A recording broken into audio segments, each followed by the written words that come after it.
Fala galera, eu me chamo Arlene e está começando mais um vídeo do canal Vasco Meu Mundo aí para você. Antes de mais nada, você que não é inscrito no nosso canal, inscreva-se no botãozinho vermelho aí embaixo. Vem fazer parte da família Vasco Meu Mundo e ficar sempre por dentro das notícias do nosso gigante na minha voz. Então vamos ao que interessa, rodar a vinheta que tem notícias boas aí pra gente, notícias do nosso Clube de Regatas Vasco da Gama. Roda a vinheta.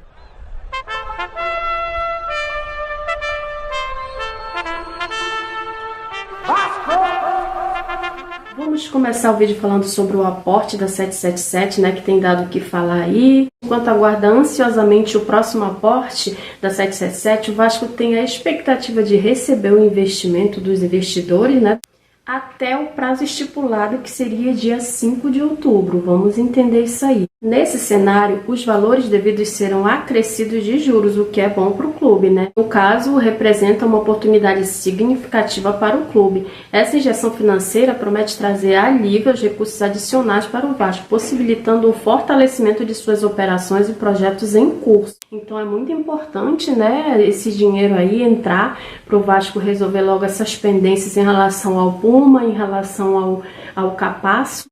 E conforme a reportagem do GE, nessa quarta-feira, a mais recente parcela no valor de 120 milhões do montante total estipulado em 3 anos, que perfaz a quantia de 630 milhões, é muito dinheiro, gente, deduzidos os 70 milhões referentes do empréstimo ponte anterior ao acordo de venda da SAF, e ainda não foi saldada, né? Esse acordo de venda, ainda falta dinheiro aí entrar pro Vasco, então isso é bom pra gente, né? Para resolver logo todas essas pendências, como eu falei anteriormente, esse dinheiro será muito bem-vindo, apesar do atraso. O atraso frustrou os planos da diretoria, que almejava utilizar esse recurso para reduzir, como eu falei anteriormente, para reduzir as dívidas e viabilizar contratações de jogadores, incluindo nomes como Capasso, Jair e Puma Rodrigues, como eu falei anteriormente para você. Além disso, como já comentado, o Vasco paga parte da dívida com o Andrei e pede parcelamento do restante. O clube também estava devendo parte da dívida com o ex-jogador Andrei Santos, pela qual o Vasco pediu à justiça para parcelar a dívida. Dentro da documentação referente ao contrato da SAF, notadamente no termo de compromisso após aprovação pelas instâncias do Clube de São Januário, estão delineadas as datas específicas para os pagamentos que a 777 deveria efetuar ao clube. Este acordo foi formalizado em 2 de setembro mediante a assinatura de Jorge Salgado, né, presidente do Vasco, e do representante da empresa americana Steven Pasco. Conforme estabelecido no termo, os pagamentos estavam planejados para serem concluídos até dia 2 de setembro desse ano, ou seja, foi estendido para 5 de outubro, o que quer dizer que a 777 atrasou, né, esse dinheiro para o Vasco, o que acarretou no Transferban, né? A FIFA bloqueou o Vasco aí em relação a dívidas de Puma Rodrigues e de Capasso, então que a 777 cumpra com o acordo e pague o Vasco logo para que nós possamos resolver. Internamente o Vasco está tranquilo em relação a isso, disse que vai pagar, que vai resolver esses assuntos, né, em relação ao Transferban, e vai ficar tudo ok com o nosso Vasco. Então dentro do clube está tudo sob controle, só que a gente quer, né, que isso seja resolvido logo, nós torcedores, para que não ocorra mais esse tipo de situação indelicada que é esse Transferban, porque ninguém merece, né, que isso seja resolvido logo, que a 777 pague logo, né, porque de 2 de setembro para 5 de outubro é muito tempo, então tá atrasado sim, eles atrasaram. A Vasco SAF recebeu um adiantamento de 25% do montante total de 120 milhões destinado a reforçar a equipe durante a janela de transferência. Porém, o clube não recebeu o restante. Com isso, cabe a 777 até o dia 5 de outubro efetuar o pagamento dos 90 milhões restantes ao Vasco, e esses fundos serão direcionados para saldar as dívidas pendentes. E segundo o GE, com o descumprimento do contrato, a partir do dia 5 de outubro entra em vigor um período de carência de 30 dias, conforme estipulado no chamado Investment Agreement, datado de 4 de setembro. Dessa forma, o contrato com a 777 possibilita ao Vasco a recuperação da composição societária proporcional caso haja atraso em pagamentos. Então isso é mais sério do que a gente imagina, né?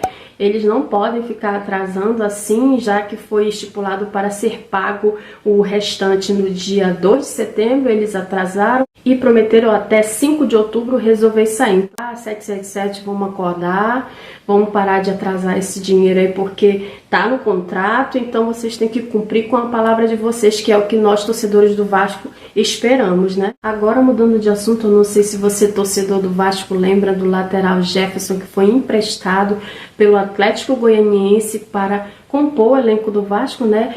Ser reserva do Lucas Piton, só que o cara nem é relacionado sequer para jogo nenhum. O Vasco não utilizou o jogador e o presidente do Atlético Goianiense já citou em nota que não quer o retorno do jogador. Então, o que vai acontecer, já que ele tem vínculo com o Vasco? A gente não sabe o porquê desse contrato, a gente não sabe o porquê o Vasco trouxe. O jogador foi contratado na reta final de julho para ser reserva imediato do Lucas Piton, né? Como eu falei anteriormente.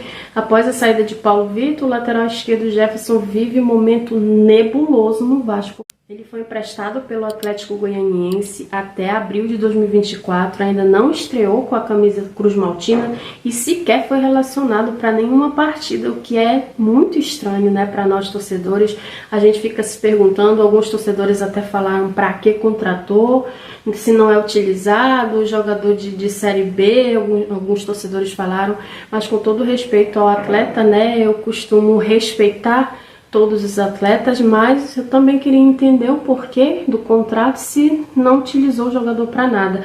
Até porque o Lucas Piton vem numa ascensão incrível, o cara sabe cruzar, o cara entende mesmo da lateral esquerda do Vasco, então fica muito difícil, né, para o Jefferson competir com o Piton, que vem numa fase sensacional no Vasco. E o atleta supostamente não faz parte dos planos do técnico Ramon Dias, a tendência é de permanência no Gigante da Colina, ao menos até o fim da atual temporada. Isso porque, em contato com o site Vascaíno Net, o presidente do clube goiano, como eu falei anteriormente, o Adson Batista, afirmou que não pensa em pedir o retorno imediato do atleta, destacando que não há essa possibilidade no contrato assinado entre as partes, ou seja, o Vasco assinou até abril de 2024, só que quer utilizá-lo só até dezembro de 2023, então fica esse impasse aí, já que o Adson Batista também não quer o retorno imediato do jogador, né?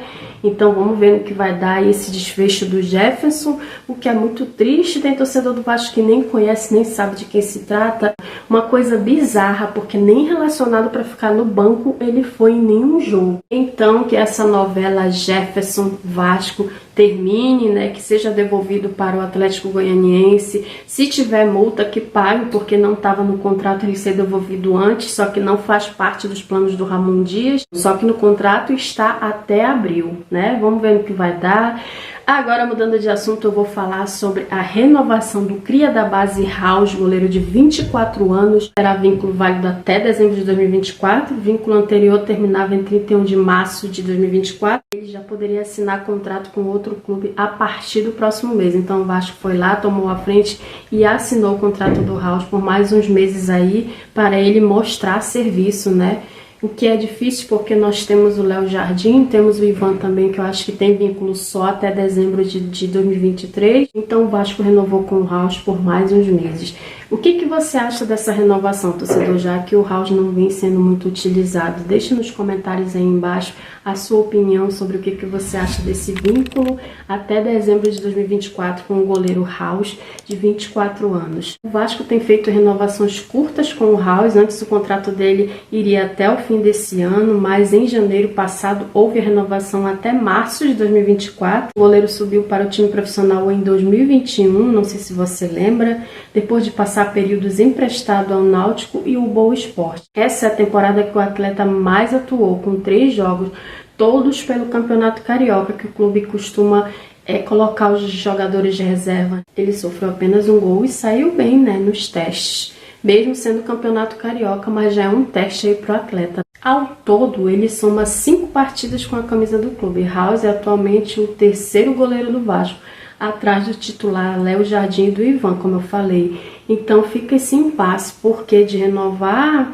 medo de perder, pensando no futuro, porque ele é o 3º goleiro. Então, na ausência do Léo Jardim, entra o Ivan, que também é um grande goleiro, que na minha opinião o Vasco deve renovar, deve dar um jeito de comprar. É bom nós termos 2 goleiros bons, né? Já temos o Léo Jardim, que vem numa campanha espetacular no Brasileirão, mas é de suma importância para o clube ter outro goleiro. E o Ivan está à altura de ser titular em qualquer clube da Série A. Então vamos ver, Vasco, vamos renovar com o Ivan, vamos conseguir isso aí, porque para mim renova.